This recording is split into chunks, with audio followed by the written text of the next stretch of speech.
지난해 아버지를 혈전 합병증으로 떠나보낸 김모 씨. 임종 직전 받아야 했던 수많은 검사와 처치들은 늘 안타까운 기억으로 남아 있습니다. 세혈을 여기저기 하다 보니까 나중에는 이제 주사바늘이 들어가질 않는 거예요. 발도 하고 머리도까지 다 해가지고 어떻게 보면 더 고통을 드리는 건 아닌가. 한림대 연구팀이 10년간 병원에서 숨진 60세 이상 6,600여 명을 분석한 결과 임종 전 일주일 동안 받은 검사가 2015년 기준 16.6건이었습니다. 죽음을 앞두고 혈액 채취 같은 검사를 적어도 매일 2번 넘게 받은 셈입니다.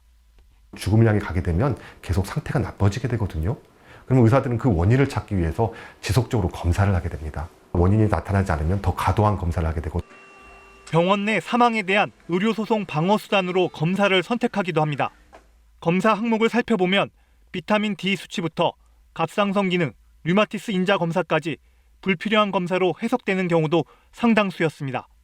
일주일 있다 돌아가실 분한테 관절염 검사를 하는 게 무슨 의미일까? 비타민 D 검사가 무슨 의미가 있을까? 이런 부분에 대해서는 굉장히 좀 의문을 갖게 되는 거죠. 과도한 검사는 품위 있게 죽을 권리마저 훼손한다는 지적도 나옵니다. 병원에 가면 검사를 하게 돼 있어. 그게 정상이야. 생명을 늘릴 수 있을 거야. 이제 이런 잘못된 개념이 굳어지는 그런 결과가 될 수가 있다고 보죠. 실제로 일주일 있다가 돌아가셨다는 그 상황은 변한 게 아니거든요. 임종 직전 검사는 해마다 늘고 있으며 의료비 부담으로 이어지고 있습니다. KBS 뉴스 박광식입니다.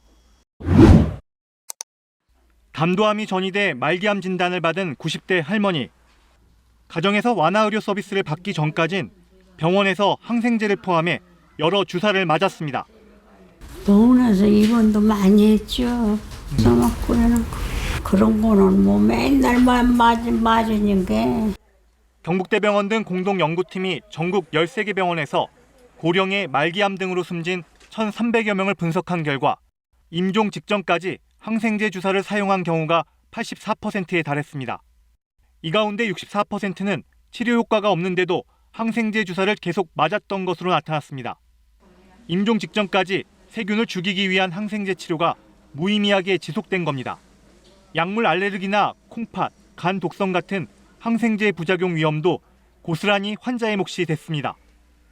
항생제를 계속 투약하면 그 약을 견뎌낸 내성균이 다른 환자까지 위협할 수 있습니다.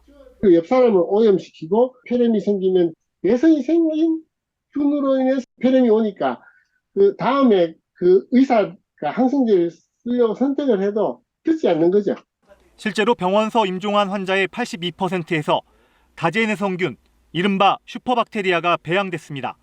내성균이 생기면서 이제 병원 내에서는 격리실로 환자를 격리시키게 됩니다. 그러면 사실 가족과 함께 죽음을 맞이해야 될 환자가 격리된 채 혼자 고립된 죽음을 맞이하게 되죠. 임종을 앞둔 환자에겐 최선의 치료가 오히려 존엄한 죽음을 방해할 수 있는 만큼 언제 항생제 치료를 멈춰야 할지 다가올 임종을 받아들이는 데 대한 고민 역시 필요합니다. KBS 뉴스 박광식입니다.